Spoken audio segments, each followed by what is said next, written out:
permettre justement à ceux qui n'ont pas pu trouver du temps pour être là, d'en profiter. Alors, je suis super content de partager ce moment avec vous. Je pense que ce sera un moment d'échange, un moment enrichissant sur le plan professionnel.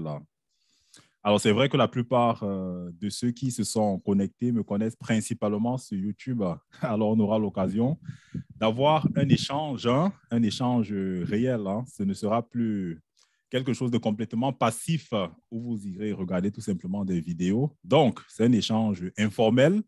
N'hésitez pas à lever la main si vous souhaitez participer, si vous souhaitez apporter votre contribution à cette discussion. Donc, ce n'est pas un cours magistral, il s'agit tout simplement d'un partage d'expérience et j'espère qu'ici, il y a des personnes qui ont déjà élaboré des tableaux de bord ou alors qui le font dans le cadre de leur quotidien et qui ont peut-être des préoccupations qui souhaiteraient s'améliorer sur ce point.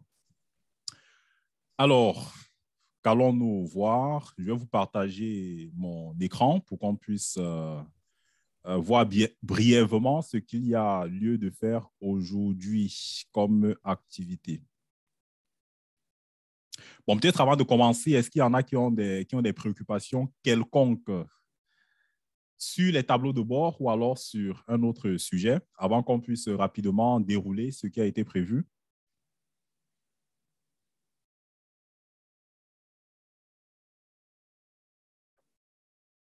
Alors, s'il n'y a pas de questions particulières ou de remarques ou alors de réactions, on va aller dans le vif du sujet. Alors, vous allez me confirmer tout simplement que mon écran, il est visible à votre niveau. Alors, partage d'écran. Est-ce que c'est bon pour vous? C'est bon. OK, Oui, super. c'est bon. D'accord. Bon, c'est vrai que beaucoup m'ont écrit pour dire que, bon, j'entends souvent parler de tableau de bord, mais pour dire vrai, je n'ai jamais été confronté à la question du tableau de bord. Hein. J'en entends très souvent parler, mais de quoi s'agit-il même? Donc, ce sera également l'occasion d'en savoir un tout petit peu plus sur la question des tableaux de bord. Hein. Donc, l'idée ici, c'est de voir principalement quels sont les outils, ou alors aujourd'hui de parler d'un outil en particulier qui peut être véritablement utile pour automatiser la construction d'un tableau de bord, qui peut être utile bien au-delà même du tableau de bord, parce qu'on parlera notamment de Power Query, qui est un outil de business intelligence et qui permet véritablement d'automatiser des tâches qui sont répétitives et qui sont gourmands en temps lorsqu'on le fait manuellement. Et pour la question des tableaux de bord, puisque c'est un outil qui est utilisé pour des besoins de prise de décision. Hein. Et maintenant, la périodicité de production d'un tel état va dépendre du contexte. Il y a des contextes pour lesquels il faut produire un tableau de bord quotidien, hebdomadaire, mensuel. On imagine que s'il faut prendre des heures et des heures pour pouvoir collecter des données et faire parler ces données-là, eh bien, on est contre-performant. Il est souhaitable de profiter des outils qui existent et qui permettent d'automatiser ces travaux-là, qui permettent de collecter des informations très rapidement, parfois juste en quelques clics. C'est-à-dire qu'on va faire un travail en amont qui va demander un peu de temps, mais c'est un investissement qui, au final, est très rentable parce que ça permet de gagner beaucoup de temps sur les prochaines fois où nous allons tout simplement mettre à jour notre tableau de bord. Alors, c'est quoi déjà le tableau de bord? C'est important qu'on en parle et qu'on comprenne clairement de quoi il est question lorsqu'on parle tableau de bord, de quoi s'agit-il? J'aime beaucoup prendre cette image de quelqu'un qui est en train de se déplacer avec son véhicule. Il a une destination avec sa moto tout simplement. Il souhaite se rendre à un endroit bien précis. Et pour cela, il va se servir du tableau de bord qui est dans son véhicule. Ce tableau de bord va lui fournir des informations pertinentes en fonction de l'objectif qui est d'arriver à destination.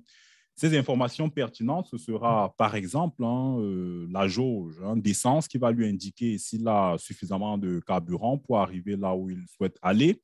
Ce sera par exemple la vitesse à laquelle il est en train de rouler. C'est super important parce que si vous ne connaissez pas la vitesse de circulation, la vitesse à laquelle votre véhicule est en train d'aller, vous risquez effectivement de ne pas respecter le code de la route et il y a des enjeux de sécurité qui se présentent là.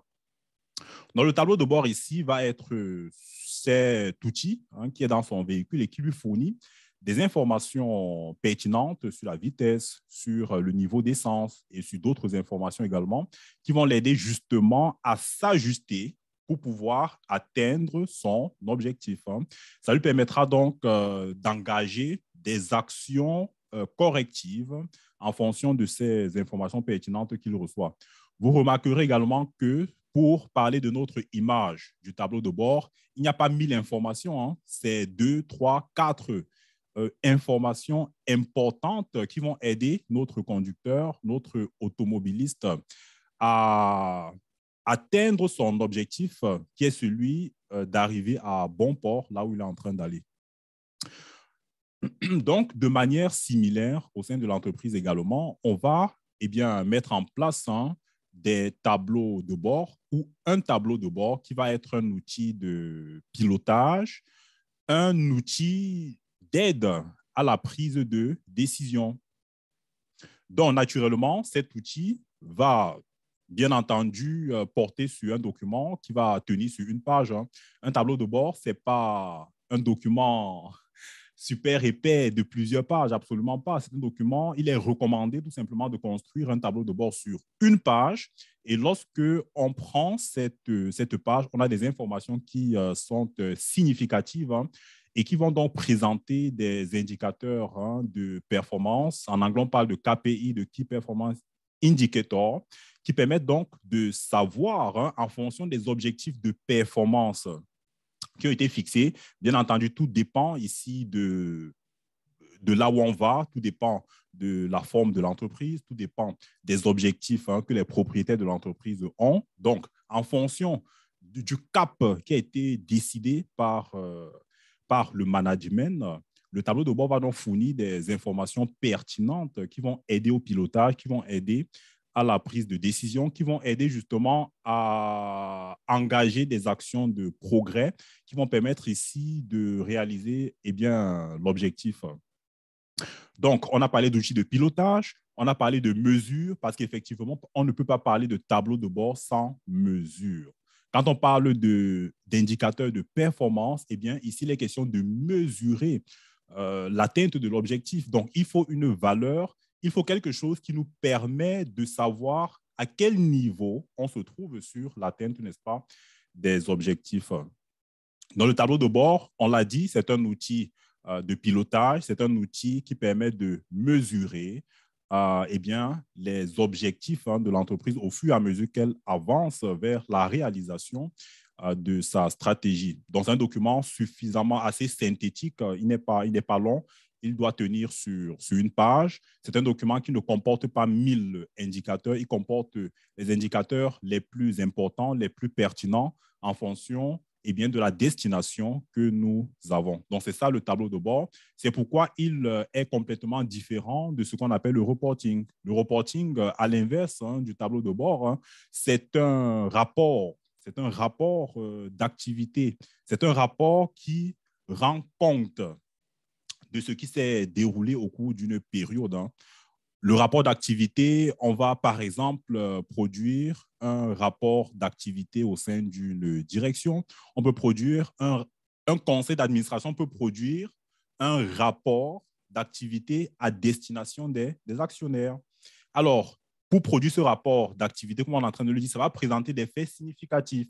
On aura dans ce rapport d'activité, par exemple, des résultats chiffrés.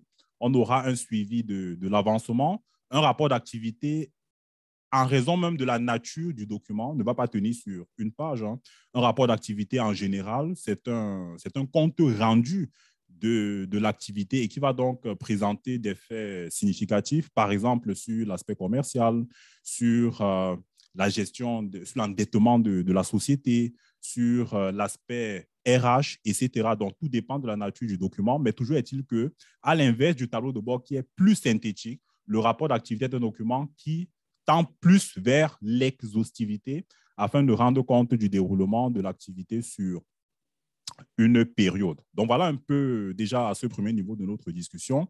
On plante ici le décor pour faire la différence entre le tableau de bord, n'est-ce pas, d'une part, et puis le reporting, d'autre part. Donc, c'est absolument important de faire cette différence parce que demain, si, je ne sais pas, votre responsable vient vous demander de produire un tableau de bord, c'est important déjà de comprendre c'est quoi le tableau de bord et puis de bien discuter avec le manager pour savoir exactement de quoi a-t-il besoin. Est-ce qu'il a besoin d'un tableau de bord ou a-t-il plutôt besoin d'un reporting? Parce que certains vont vous dire je veux un tableau de bord, mais dans leur esprit, ils pensent à un reporting, à un rapport d'activité. Donc, c'est bien d'être assez, on va dire, clair, n'est-ce pas, sur le sujet. Parce que, étant donné que c'est un investissement, comme on était en train de le dire, ça prend beaucoup de temps pour le mettre en place. Du coup, c'est bien de tomber suffisamment d'accord sur qu'est-ce qu'il faut faire pour pouvoir sortir ou alors produire quelque chose qui est en droite ligne avec les attentes du management. Donc, voilà pour le premier niveau de notre discussion. S'il n'y a pas de réaction, on avance.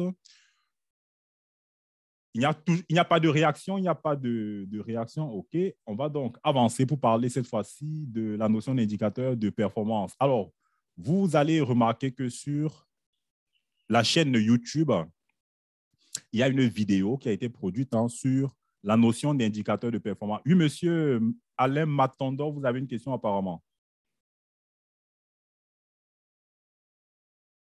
Votre micro, il est fermé, hein?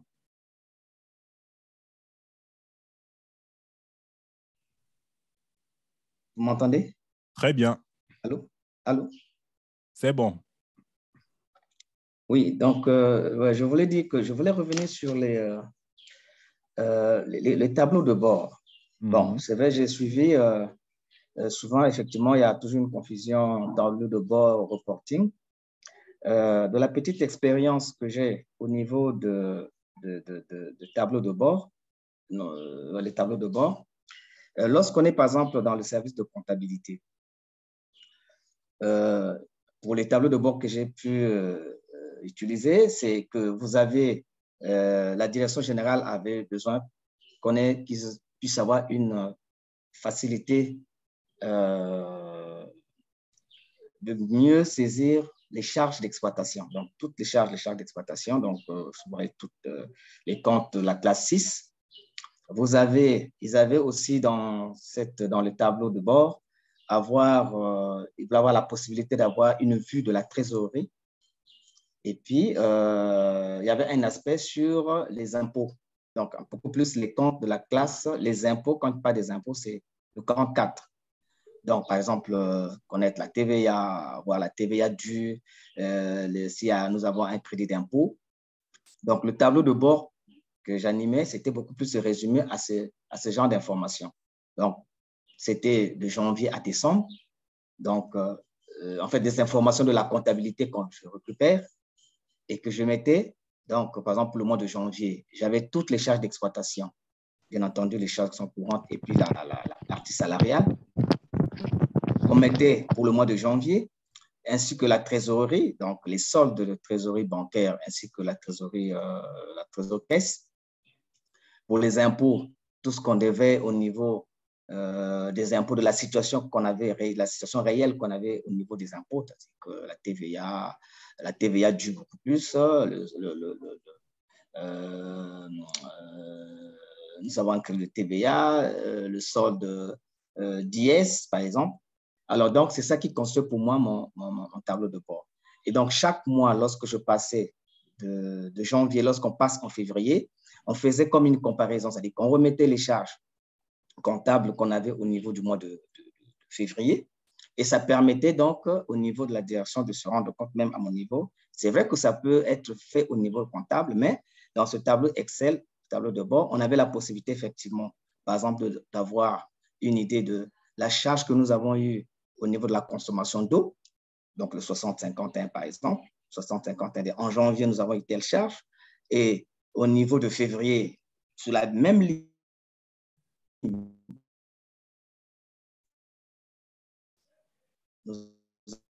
avons voilà, à ce moment-là, il peut prendre une décision s'il faut, en analysant effectivement pour suivre l'évolution de ces charges entre les mois, on peut se rendre compte que bon pourquoi finalement les charges ont augmenté pour tel mois et ensuite puis prendre des décisions. OK, d'accord. Donc, finalement, vous avez souhaité faire un retour d'expérience sur un, un support de suivi de vos charges que vous aviez au sein de votre entreprise. Oui, bon, mais est-ce que ces genres de tel que c'est présenté, est-ce que ça peut être compris comme un tableau de bord? Ou ça support? En fait, il s'agit d'un reporting. Il s'agit d'un reporting. Voilà, ça veut dire que vous produisiez tout simplement un rapport financier sur des éléments pour lesquels votre management voulait avoir le focus. Mais l'idée du tableau de bord, c'est qu'on est en train de piloter une entreprise. Vous voyez un peu, on a des objectifs. Par exemple, ça peut être un objectif de croissance du chiffre d'affaires. C'est un exemple d'objectif. Et de ce point de vue, on va se demander, OK, la direction veut faire croître le chiffre d'affaires de l'entreprise. Il y a des axes il y a des axes qui peuvent être exploités pour faire croître le chiffre d'affaires. On peut décider, par exemple, d'augmenter les prix, ce qui n'est pas toujours évident. On peut décider d'aller conquérir de nouveaux clients et, par exemple, de devoir recruter de nouveaux commerciaux parce que ces derniers vont devoir prospecter pour qu'on obtienne de nouveaux clients. On peut décider de travailler dans le sens de l'augmentation du panier moyen, c'est-à-dire qu'on voudrait que des clients qui s'intéressaient, par exemple, au produit A, puissent s'intéresser également aux produits B ou C. On voudrait que le panier moyen du client puisse être revu à la hausse. Et de ce point de vue, on va se demander quel est l'indicateur pertinent qui nous permet de mesurer l'atteinte de l'objectif de croissance du chiffre d'affaires afin de devoir ensuite analyser cet indicateur et comprendre est-ce qu'on est dans le sens de l'atteinte de l'objectif ou encore est-ce qu'il faut consolider les actions que nous avons prises pour atteindre l'objectif ou plutôt devons-nous engager d'autres actions afin d'atteindre cet objectif. Et de ce point de vue, l'indicateur de performance ne pourra pas être un indicateur volumétrique, genre on a fait un chiffre d'affaires, par exemple, de 10 millions ce mois. Vous voyez un peu ce que je veux dire. On va chercher un indicateur qui est dans le sens de l'atteinte de l'objectif, qui est ici la croissance du chiffre d'affaires. On va par exemple dire que la cible de notre objectif, la cible sera par exemple un taux moyen mensuel, je ne sais pas moi, de plus 2%. Ainsi, il faudrait donc que le tableau de bord puisse mettre en évidence ce taux. Par exemple, le taux d'augmentation du chiffre d'affaires de ce mois comparé au mois précédent, ou encore une augmentation en rapprochant le chiffre d'affaires avec le budget. Vous voyez un peu ce que je veux dire. Ou encore, on pourrait avoir dans ce tableau de bord d'autres données qui nous permettent de mettre en évidence les meilleurs vendeurs de la société ou encore les meilleures familles de produits. Mais on est focalisé ici sur un objectif et on a donc un tableau de bord pour nous aider à atteindre l'objectif-là. Maintenant, dans votre cas, c'était plus un reporting dans la mesure où on veut savoir au mois le mois comment se comportent les charges, peut-être comment se comportent les dépenses en termes d'énergie, en termes d'eau. On veut peut-être avoir au mois le mois la situation des ventes de la société. Et vous voyez que là, on est plus en train de rendre compte du déroulement d'une activité sur une période. Rendre compte, oui. Vous voyez un peu ce que je veux dire? Tout à fait. Voilà. Maintenant, dans les deux cas, que ce soit tableau de bord ou reporting, l'idée que je voulais mettre en avant, c'est comment nous servir des outils qui sont aujourd'hui mis à notre disposition pour produire rapidement l'information. et passer le moins de temps possible à produire cette information-là. C'est pourquoi, dans les récentes vidéos que j'ai, par exemple, produites sur la chaîne YouTube, je parle de Power Query, qui est un outil qui, en toute honnêteté, est déjà assez facile à apprendre. Et puis, en termes de retour sur investissement, c'est énorme parce que ça vous permet d'automatiser bien des travaux. Bon, moi, je vous propose qu'on avance sur l'agenda. OK. On avance sur l'agenda. Et puis, on parlera, parce qu'on n'a pas beaucoup de temps, on va parler, on va consacrer un peu de temps à Power Query, voir vraiment à quoi ça peut nous être utile. Et puis, on va faire une petite simulation avec un document. Alors, je ne vous ai même pas présenté le sommaire, c'est assez dommage quand même. Oh. Voilà, voici notre sommaire. Donc, on avait à faire la différence entre le tableau de bord et le reporting, parler de la notion d'indicateur de performance, parler également des différentes étapes de construction d'un tableau de bord et enfin, voir comment Power Query peut nous être utile pour automatiser la construction des tableaux de bord et même la construction des reportings. Donc, on a déjà parlé de la différence entre tableau de bord et reporting, ça c'est excellent. Maintenant, l'indicateur de performance, on a dit que c'est un indicateur qui est chiffré. Il faut qu'il mesure quelque chose et cette chose, c'est l'objectif de performance. C'est pourquoi j'ai dit que ça suit l'efficacité d'une action par rapport à des objectifs définis. Lorsqu'on parle d'objectifs de performance, la performance recouvre les deux aspects que sont l'efficacité, n'est-ce pas, et puis l'efficience. Donc, l'idée, c'est d'utiliser au mieux les moyens qui nous ont été assignés pour pouvoir atteindre l'objectif. Et pour pouvoir mesurer cette performance, on a donc besoin d'indicateurs de performance, d'indicateurs qui sont précis et qui permettent justement de mesurer l'atteinte de l'objectif. L'indicateur de performance ne se décide pas de manière unilatérale. Il est conseillé de réfléchir ensemble, par exemple au sein d'une équipe, d'un projet, aux meilleurs indicateurs de performance pour pouvoir mesurer les objectifs que nous souhaitons atteindre. C'est d'autant plus que sur le tableau de bord ne figureront pas beaucoup d'indicateurs de performance, mais uniquement ceux qui sont pertinents et qui permettent de mesurer l'objectif. Donc, les critères ici, c'est quoi? Il faut que l'indicateur soit chiffré, bien entendu, que ça mesure justement l'objectif à atteindre, que ce soit facile à construire, que ce soit également facile à actualiser, c'est-à-dire qu'on passe moins de temps à collecter les données qui permettent de déterminer cet indicateur de performance. Il doit donc présenter un coût qui est acceptable en fonction de...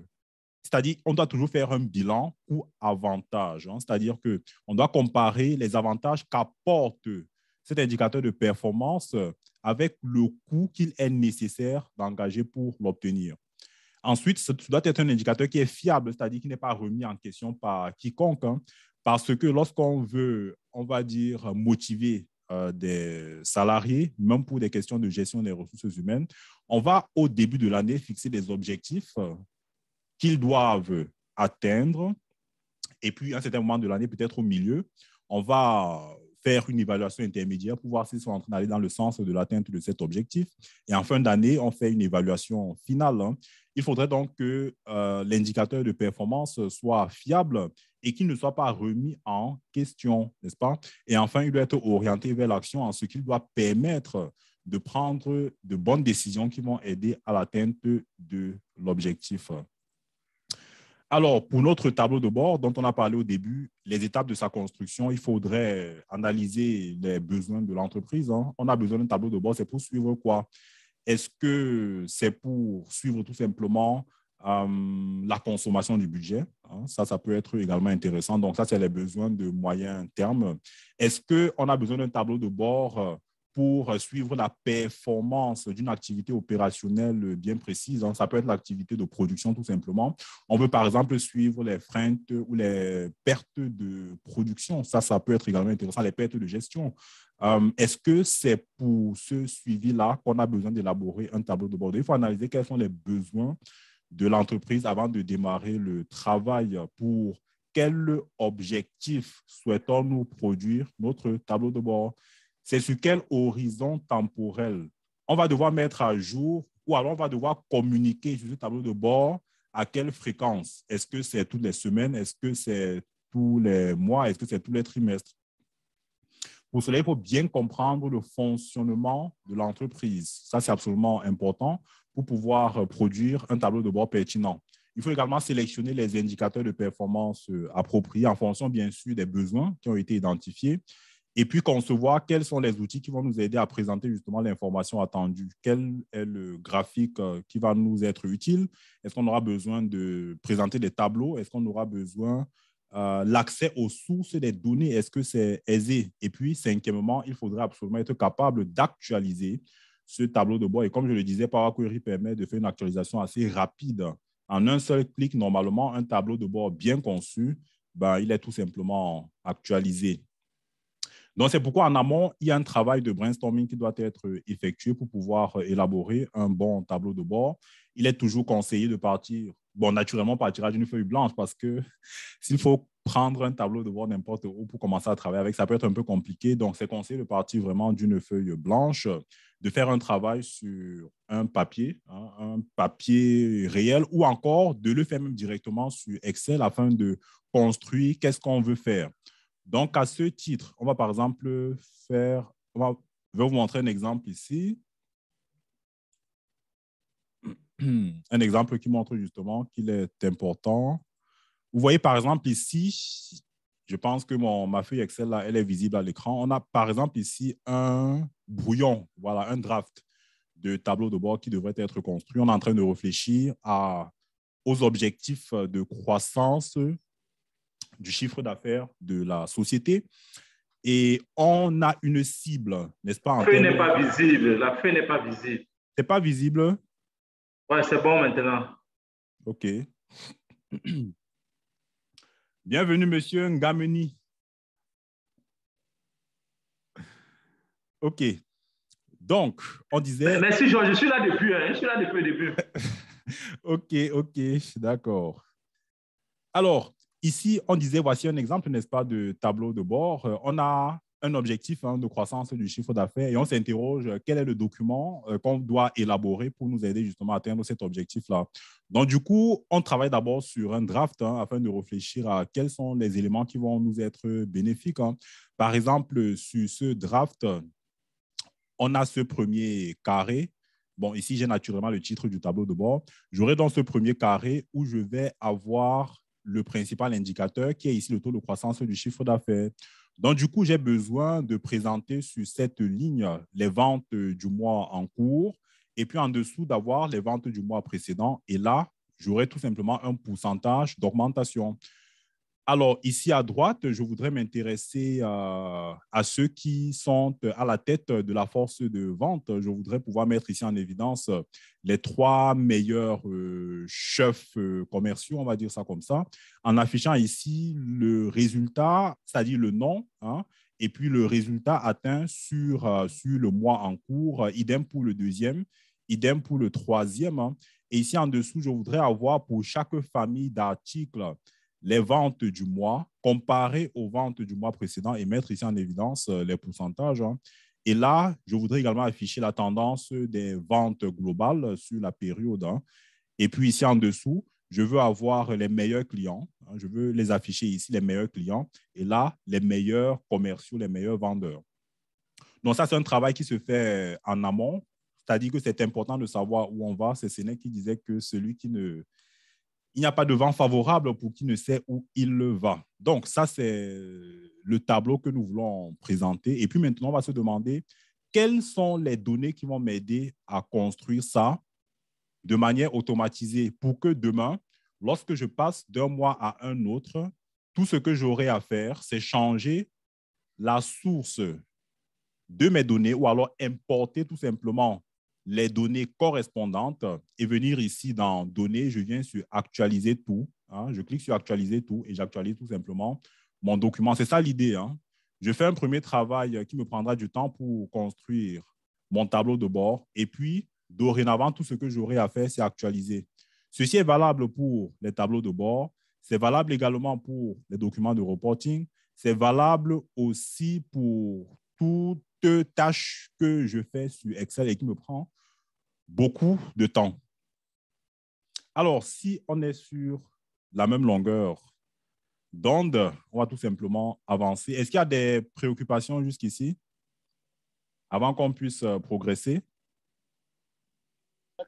On va revenir avec les préoccupations, genre, s'il te plaît, parce qu'on avance. Après, on pose des questions, on a intéressé les questions. Oui, je voudrais qu'on en pose au fur et à mesure. Ghislain Boloko. Oui, j'ai suivi avec attention l'introduction. Là, on a défini un peu ce que c'est le tableau de bord et puis là, on a un tableau de reporting. Et là, nous sommes sur un exemple d'un tableau de bord. Bon, ici, je suis en train de constater que le tableau de bord qui nous est présenté là est basé sur un seul KPI, s'il faut le dire. C'est un seul critère. De voir, par exemple, l'augmentation du chiffre d'affaires. Est-ce pour autant dire que lorsqu'on est au niveau du management, lorsqu'on veut piloter l'entreprise, l'on ne va s'intéresser qu'à un seul indicateur ou bien c'est un tableau qui va ressasser plusieurs indicateurs pour que l'entreprise puisse aller de l'avant? Voilà, naturellement, si je pilote une entreprise, ça veut dire que mon tableau de bord est destiné à avoir une vue globale sur l'entreprise, sur le cap que j'ai fixé pour cette entreprise-là. Et de ce point de vue, il faudrait que j'identifie de manière suffisamment claire les démembrements de cette entreprise ou alors les différentes facettes du fonctionnement de l'entreprise qui vont m'aider à atteindre cet objectif. De ce point de vue, il faudrait justement disposer non pas d'un seul indicateur de performance, mais de recenser peut-être 4, peut-être 5 indicateurs de performance qui seront suffisamment pertinents pour m'aider à avoir une vue d'ensemble sur le fonctionnement de mon entreprise. Sans doute, je vais m'intéresser, on va dire, à la marge dégagée peut-être tous les mois, au profit que je fais tous les mois, à mon chiffre d'affaires. Je vais m'intéresser aux ressources humaines puisque c'est eux qui m'aident à atteindre mon objectif. Il faudrait que je fixe un indicateur de performance sur la gestion de mes ressources humaines, sur peut-être même sur l'aspect formation, etc. Donc, si tout dépend du contexte dans lequel on se trouve, le contexte et les enjeux vont déterminer le nombre d'indicateurs qui figureront sur mon tableau de bord. C'est une question. OK, donc, on va avancer alors. Question. Oui. Une question par rapport. Ah bon, en fait, ça, c'est un tableau de bord. Est-ce que, par exemple, au niveau des services de la comptabilité, est-ce que ça ne peut pas être aussi un élément pour nous à chaque fois qu'on puisse présenter un rapport de ce genre? Parce que ce n'est pas seulement les managers. Il y a des fois aussi, au niveau des services de la comptabilité, on demande l'évolution. Parce qu'à ce niveau ici, vous avez donné un exemple d'une entreprise commerciale. Alors, par exemple, chez moi, nous avons une entreprise, mais qui est séparée aux entités. Vous avez une entité où vous avez des services que vous produisez, une autre entité où vous avez la production, il y a une autre entité aussi, vous avez la commercialisation. Est-ce mieux de présenter pour chaque entité un tableau de bord ou bien parce que s'il faut les présenter dans chaque entité, donc j'aurais dépassé plus de 2 pages. OK. Alors, il va de soi que chaque responsable d'entité, on lui a assigné des objectifs. Donc, pour bien piloter, on va dire, l'entreprise dont il est à la tête, il lui faudrait en toute logique un tableau de bord qui va être celui de sa filiale pour pouvoir la gérer de manière efficace. Maintenant, si quelqu'un se trouve au niveau de la holding, il va de soi qu'il va piloter, on pilote à ce niveau-là par les résultats. Il va donc s'intéresser aux résultats de chacune des filiales.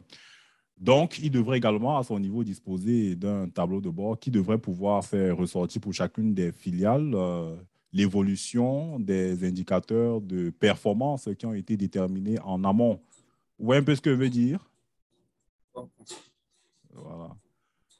Donc,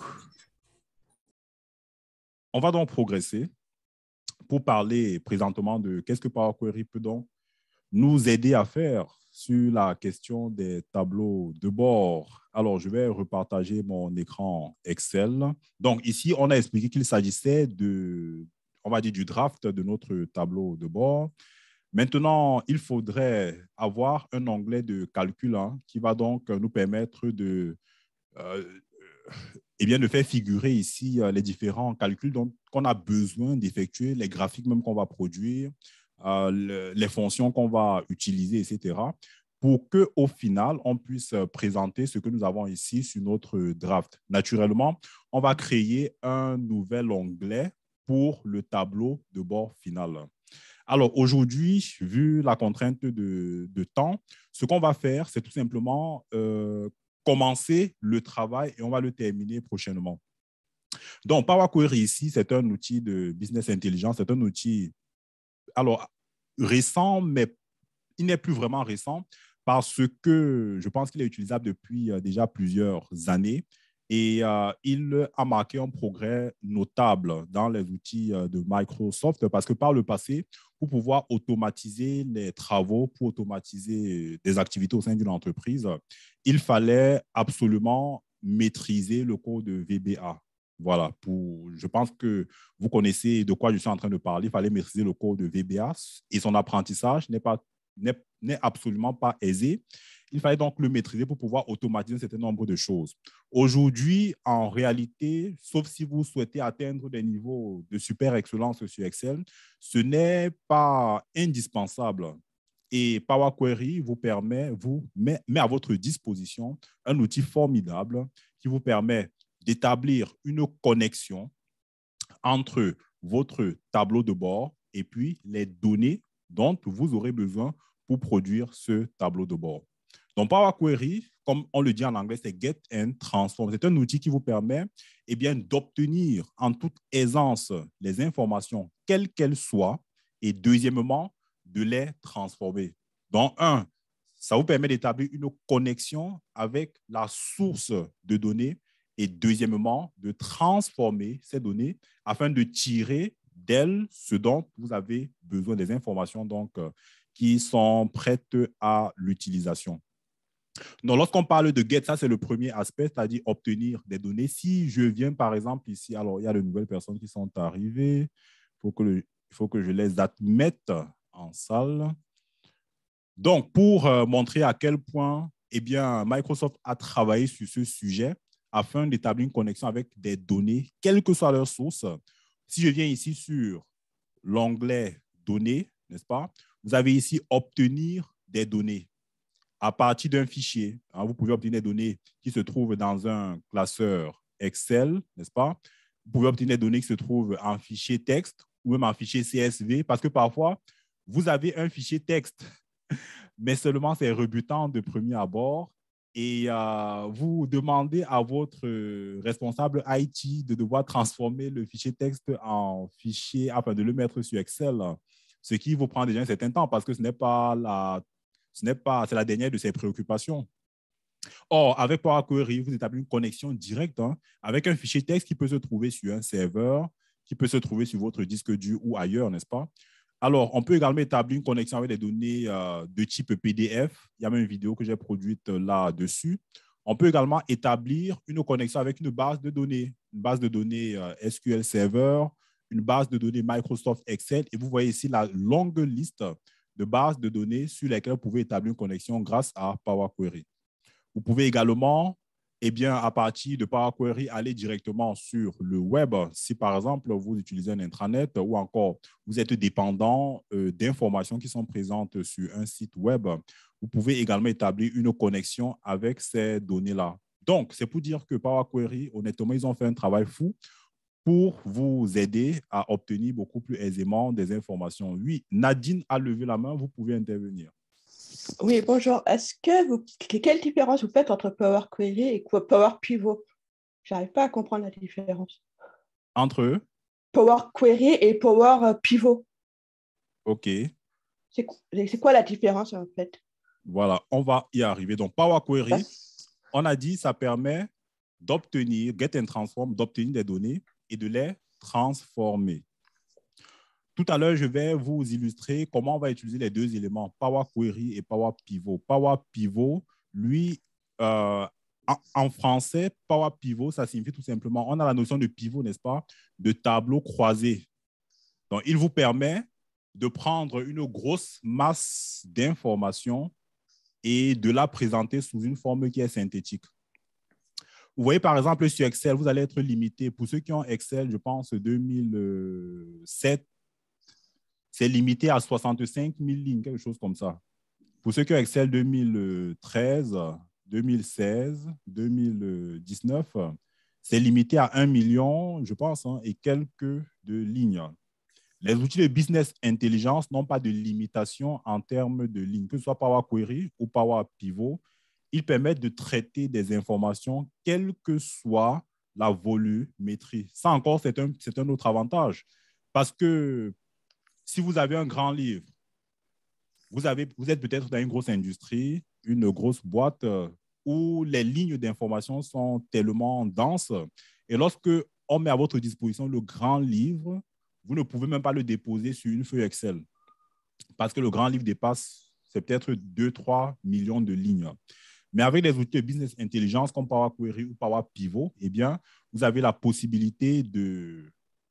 Alors, vous avez des outils qui sont assez appropriés pour pouvoir traiter rapidement ces informations-là sans bug, sans perte de temps. Votre machine ne plantera pas parce que c'est fait pour ça. Ça vous permet de traiter des millions de lignes.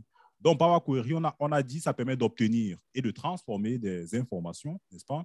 Tandis que Power Pivot, lui, il va être principalement utilisé comme modèle de données afin de prendre des données de différentes sources, les mettre ensemble pour produire une synthèse. Exemple, vous avez le listing des ventes de votre entreprise qui fait ressortir, par exemple, les codes articles, les dates auxquelles les ventes ont été effectuées, les quantités vendues et peut-être le prix de vente. Vous l'avez sur un fichier.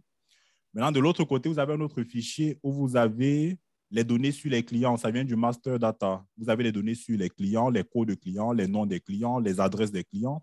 Vous avez encore un troisième fichier où vous avez peut-être les noms des vendeurs, leur matricule et puis le nom du vendeur. Et puis, un quatrième fichier où vous pouvez avoir quelle information? Les noms sur les produits, les codes d'articles et les produits. Vous avez besoin de tous ces fichiers pour produire une information pertinente. Par exemple, de pouvoir ainsi faire ressortir sur un tableau les noms des vendeurs et les quantités vendues. Sachant que les noms des vendeurs se retrouvent dans un seul de ces fichiers, les quantités dans un autre. Power Pivot est là pour vous aider à les mettre tous ensemble et produire ici un tableau croisé dynamique commun à tous ces fichiers. Parce qu'aujourd'hui, lorsque vous partez dans Excel et que vous sortez un tableau croisé dynamique, en général, c'est basé sur une seule plage d'informations, c'est basé sur un seul tableau. Voyez un peu. Power Pivot est là pour vous aider à mettre plusieurs tableaux, plusieurs fichiers, plusieurs sources de données ensemble pour produire une information synthétique sous forme de tableau de bord ou encore même de reporting.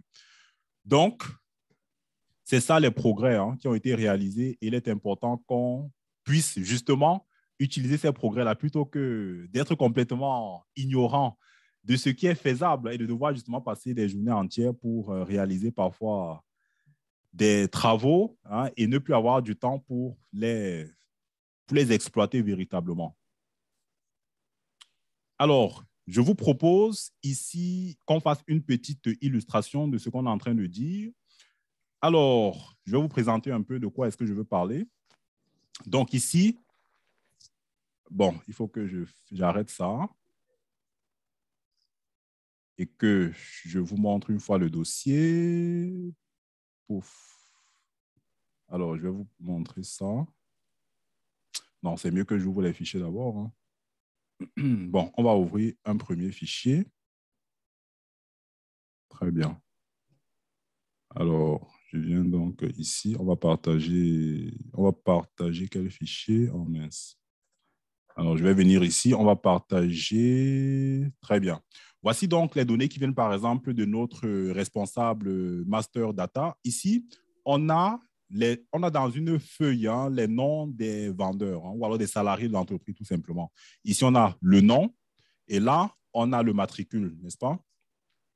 Ici, c'est une autre table, une autre feuille où on a les codes de produits, on a le nom du produit, on a le groupe ou la famille d'articles et là, on a une troisième information si c'est en stock ou pas.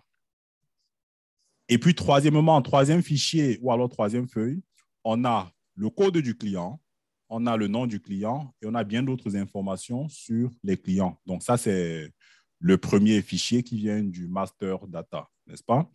Je vais maintenant vous montrer un deuxième fichier. Là, maintenant, c'est les... Alors, il faut que je partage l'écran. Là, maintenant, nous sommes sur les ventes.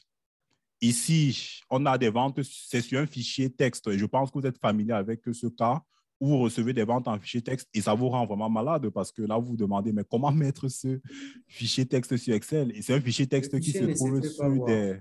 Comment? C'est bon maintenant. OK. Et vous vous demandez comment mettre ce fichier texte sur Excel, un fichier texte qui porte sur des centaines de milliers de lignes. Comment procéder? Vous voyez un peu sur ce fichier texte, on a ici le numéro de commande. Alors, j'espère que j'interprète ça bien. Order line. Ça, c'est la ligne du numéro de commande. On a le numéro de commande. On a l'identifiant du client. Donc, on a le code client. On a l'identifiant ou alors le matricule de la personne du commercial. On a la date de commande. On a le code produit. On a les quantités. Et puis, enfin, on a le prix. Hein, tout ça, c'est sur des lignes. Hein, voilà.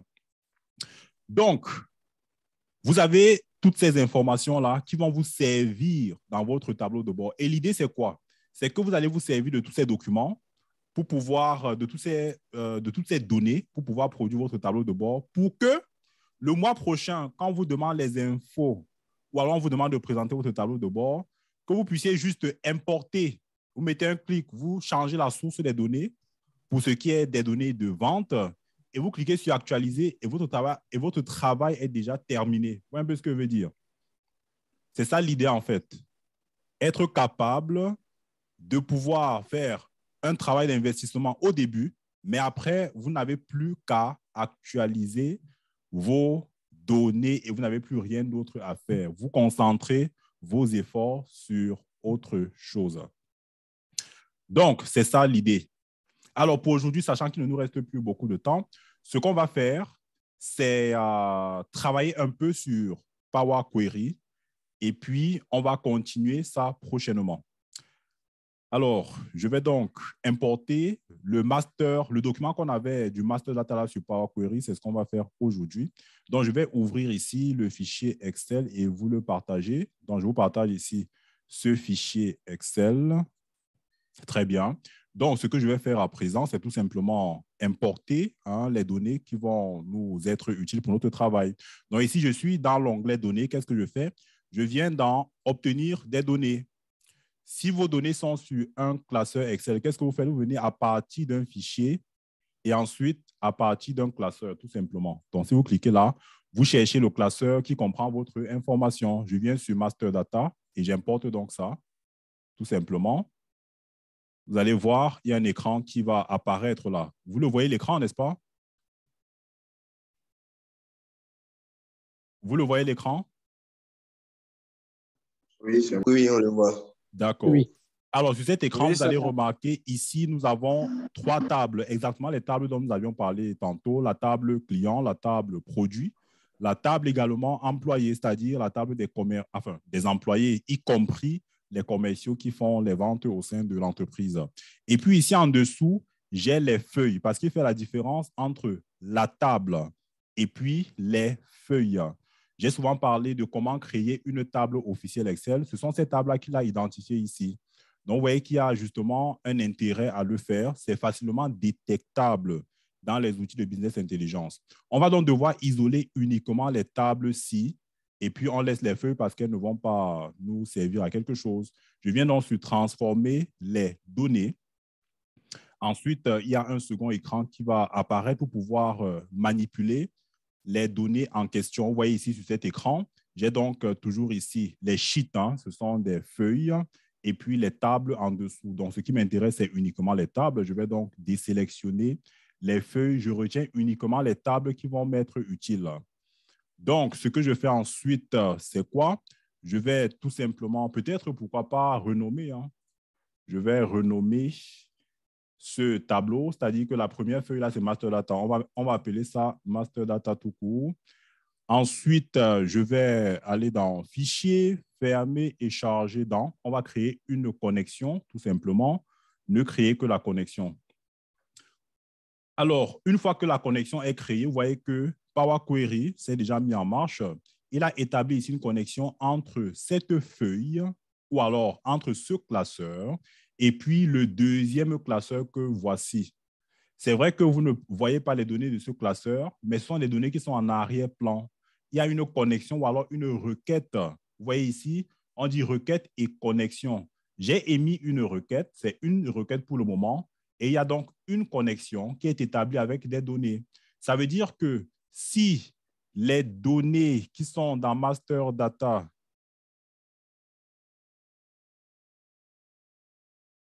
j'ai eu l'impression que j'ai perdu Enfin, quand c'est perdu là, est-ce qu'on m'entend? Ou alors est-ce qu'on voit mon écran? Oui, c'est bon, c'est bon. On s'entend, on se voit. Oui, c'est bon. D'accord, super, c'est rassurant.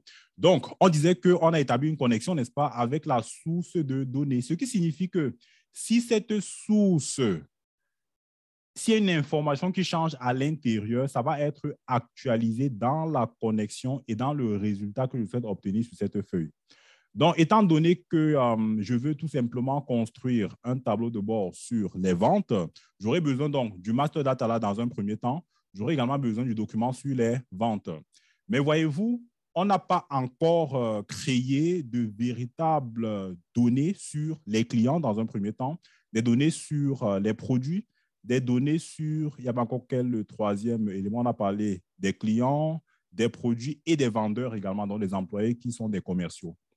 Donc, ce que je vais faire, c'est venir ici pour chacune de ces trois informations, créer trois tables différentes en termes de connexion. Donc, je viens ici sur référence et je vais donc devoir créer pour chacun d'eux une référence. Donc, la référence permet d'établir une connexion avec la première connexion. Donc, c'est une connexion d'une connexion tout simplement. Donc, ici, on va faire une référence pour les… Commençons par les employés. Hein. Moi, je vais appeler ça la table des employés. Je vais donc venir ici sélectionner, on a dit Table Sales Employee. Voilà, donc je prends cette première table-là, je vais donc la développer pour créer une première connexion uniquement avec les employés. On vérifie ici que le type est correct. Ça, c'est le type texte, ça, c'est excellent. Ça, c'est le type nombre entier. Donc, pour les types, si je déroule ici, vous avez l'exhaustivité des types qui sont identifiables par Power Query. Hein. Là, c'est les nombres entiers. Hein. Donc, ensuite, ABC, c'est quoi? ABC, c'est tout simplement, ABC, c'est à quel niveau ici? ABC, c'est du texte, tout simplement. Et on est d'accord que là, c'est du texte parce que là, ce sont les noms. Et puis là, c'est les nombres entiers, ce sont les numéros de matricule. Donc, quand c'est fait, qu'est-ce que je fais? Si vous voulez, on va créer une deuxième référence. On va faire comme ça pour les trois pour gagner en temps. Donc, je crée ici une autre référence. Je vais faire une référence cette fois-ci pour les noms des produits. Donc, je vais appeler ça table des produits. Table des produits, je vais développer uniquement la table des produits que voici, n'est-ce pas? On vérifie que les types sont corrects. Hein. Ça, c'est le nombre entier, le texte. Et ici, c'est une valeur booléenne. Donc là, c'est bon, n'est-ce pas? Parce que là, c'était pour dire si le produit est en stock ou pas. Donc ça, c'est OK. Maintenant, je vais faire pareil pour le troisième. On va établir une troisième référence là. On va appeler ça la table des clients. Je pense que c'est pour les clients que je n'ai pas encore défini pour le moment. On va développer la table des clients. On vérifie également que les types sont corrects. Ça, c'est le nombre entier. Ça, c'est le type texte ABC. ABC texte également. On est d'accord. Ça, c'est le numéro de fax. Et là, c'est l'adresse du site web, en texte également. Super. Donc, quand c'est ainsi fait, je vais donc venir ici sur Fichier. Hein. Je prends donc Fermer et Charger dans. On va sélectionner uniquement le chargement comme connexion. Hein. Vous voyez que je clique ici sur Créer une connexion, mais je vais aussi ajouter ça au modèle de données. Tout à l'heure, quelqu'un demandait Power Pivot, ça va nous servir à quoi? C'est justement l'intérêt de cliquer ici sur Ajouter ces données au modèle de données parce que j'aurai ensuite besoin de toutes ces informations pour pouvoir construire quelque chose de structuré qui me donne une vue d'ensemble sur les ventes de la société. Donc, je clique ici sur OK. Alors, vous allez voir où ces données-là sont parties. Hein. Donc, on a créé une connexion pour trois tables différentes. Mais si je viens ici sur Power Pivot, quand vous voyez ici outils de données, ce groupe outils de données, c'est uniquement pour Power Pivot. Si je viens cliquer ici, vous allez voir les trois tables. La table des employés, hein, c'est ça ici, hein, la table des employés. Vous avez ici la table des produits, hein, et vous avez ici la table des clients. Donc, ça, c'est ajouté à ce qu'on appelle le modèle de données. Si je viens ici, on peut avoir une vue de diagramme de ce modèle de données. Hein. C'est-à-dire qu'on a une première table pour les employés, une deuxième pour les produits, une troisième pour les clients. Et vous allez voir tout à l'heure comment est-ce qu'on va faire la connexion avec toutes ces données afin de sortir quelque chose de structuré. Je vais donc fermer ça. On va venir ici. Donc, là, on a pris les données du master data. Là, c'est les données qui étaient présentes sur un classeur Excel. C'est pourquoi je suis venu ici. Mais maintenant, si vous voulez prendre les données qui viennent d'un fichier texte, parce que je vous ai montré tout à l'heure, un fichier texte qui est un listing des ventes, je vais donc venir ici plutôt à partir d'un fichier texte. Mais on aurait pu tout simplement venir aussi ici à partir d'un fichier texte. C'est la même chose. Je sélectionne donc le fichier texte en question.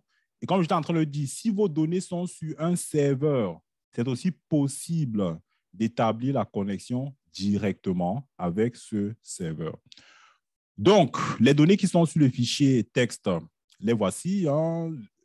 On a ici un profilage sur la base des 200 premières lignes qui nous ressortent donc, vous voyez qu'il a mis de manière séparée hein, sur des colonnes les informations que nous avions et qui étaient séparées par quoi? Par une virgule. Il nous dit ici qu'il a identifié comme délimiteur la virgule et il a tout simplement raison.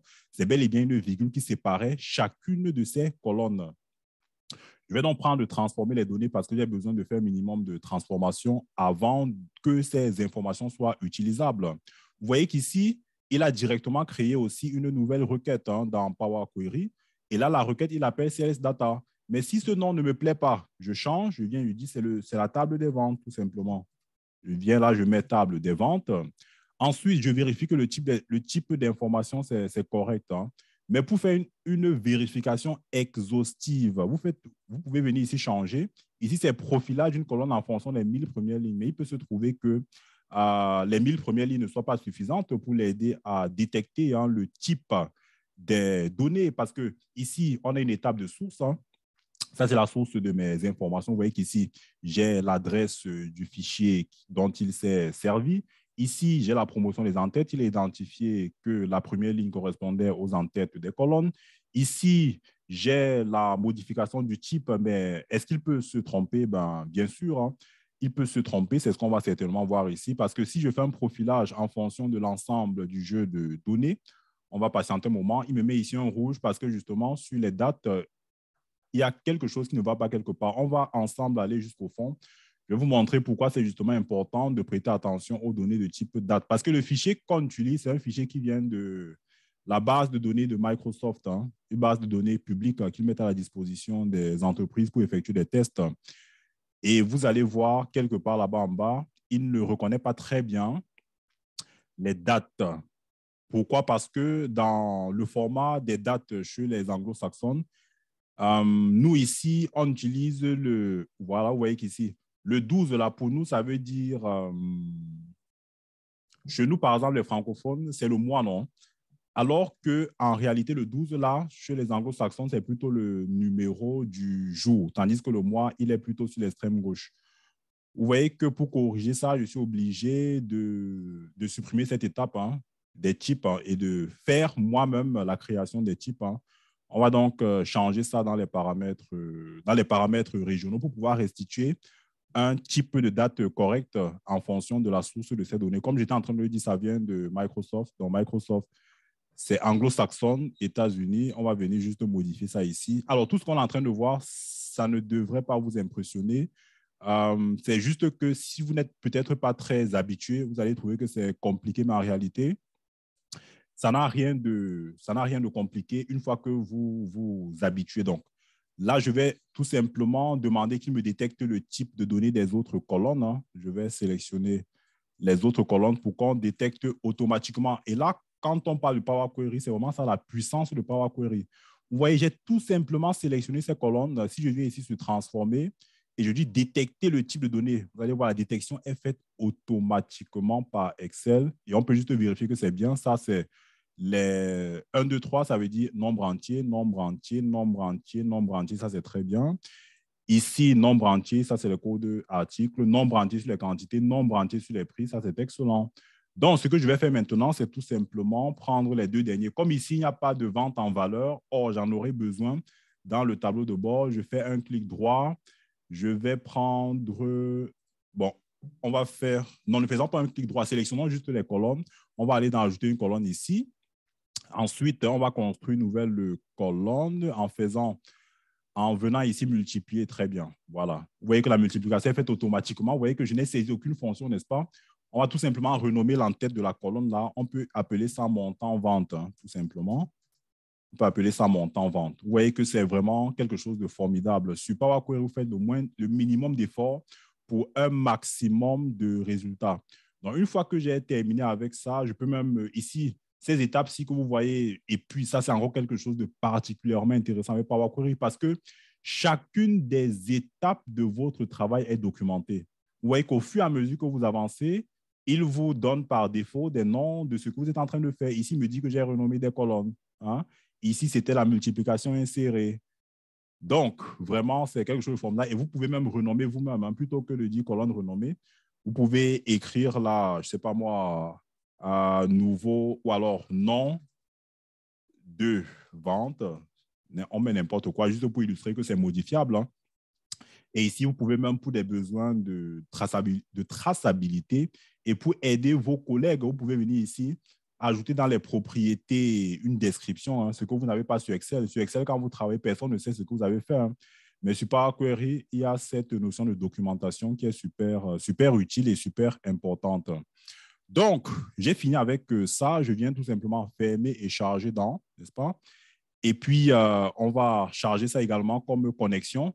Et on va rattacher ça aussi au modèle de données que nous avions tout à l'heure pour les données du master data. Alors, si je viens tout à l'heure sur ce que nous avons sur Power Pivot, hein, je viens ici sur Power Pivot, sur le modèle de données, vous allez voir qu'il a ajouté à ce que nous avions tantôt un onglet aussi pour les ventes. Donc, si je viens ici sur la vue de diagramme, j'ai la possibilité justement d'établir une connexion entre ces 4 sources de données. Voilà, pour aujourd'hui, je vous propose qu'on s'arrête ici et puis prochainement, on va continuer pour terminer ce tableau de bord. Le temps d'aujourd'hui est fini. Alors. C'est super intéressant. N'est-ce pas? Merci, M. Georges. Ça va. Merci vivement. C'est super intéressant. Mais ça nous laisse sur notre fin. Hein? Super intéressant. Il n'y a pas de problème. La fin là sera comblée la semaine prochaine. D'accord. Merci beaucoup. Merci bien, Georges. OK. Qu'est-ce que nous allons faire après? Merci beaucoup, M. Georges. Merci. Qu'est-ce que nous allons faire? Mais Georges, il faut répondre à notre... Allô? Tu dis? Il faut aux préoccupations qu'on a soit sur WhatsApp personnel, soit sur les mails. Parce que moi, j'ai envoyé un certain nombre de choses que je n'ai pas de retour. Tu n'as pas la réponse, ce que c'est peut-être un oubli. Hein.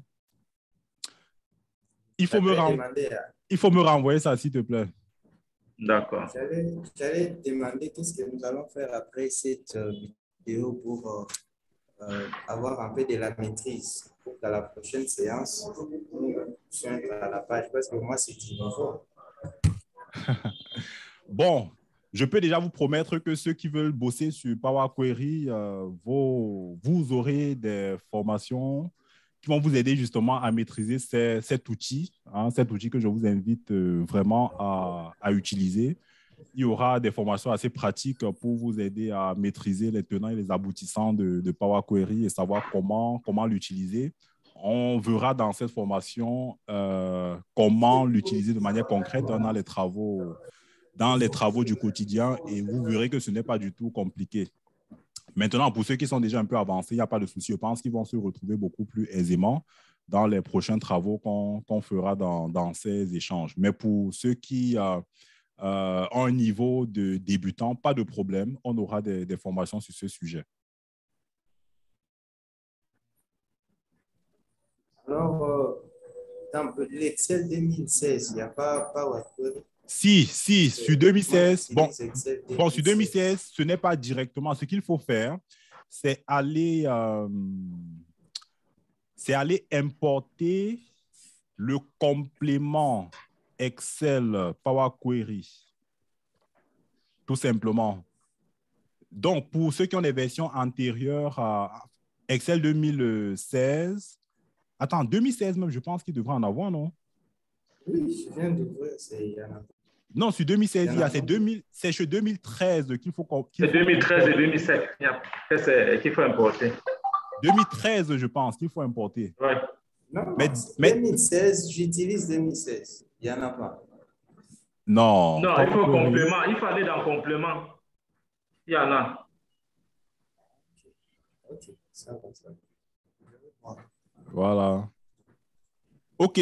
Bon, je vous remercie. On se dit à la prochaine, n'est-ce pas? Merci, Georges. Reprends ma préoccupation, s'il te plaît. Il y en aura d'autres. Oui. Fais-moi alors le message. Je vais réagir. Oui, je t'envoie ça. Je t'envoie par mail. C'est urgent, s'il te plaît. C'est urgent. D'accord, il n'y a pas de problème. Merci, Georges. La prochaine séance, c'est quand? On aura une prochaine séance samedi prochain. On va garder la même heure. Hein? Par rapport à cette vidéo, d'accord, ok, c'est bon. Vous allez mettre cette vidéo. Comment? La vidéo. Comment on va la voir? Quelle vidéo? La vidéo que nous sommes en train de travailler. Bon, je vais la mettre sur YouTube. Ah, ça va plaisir. C'est pas grave. Est-ce que pour vous, ce n'est pas possible d'envoyer ça même dans WhatsApp? C'est pas possible. Non, c'est pas possible. Hein. 300 mégas sur WhatsApp, ça ne passe pas. Hein. Sur YouTube, ça peut passer? Oui. C'est beaucoup lourd. Bon, ça dépend. Il faut déposer sur YouTube, ça augmente les vues.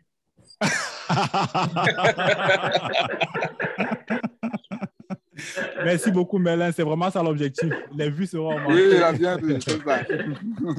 OK, merci, chers messieurs et dames. Je vous souhaite une agréable journée. C'est nous qui te remercions. Bye.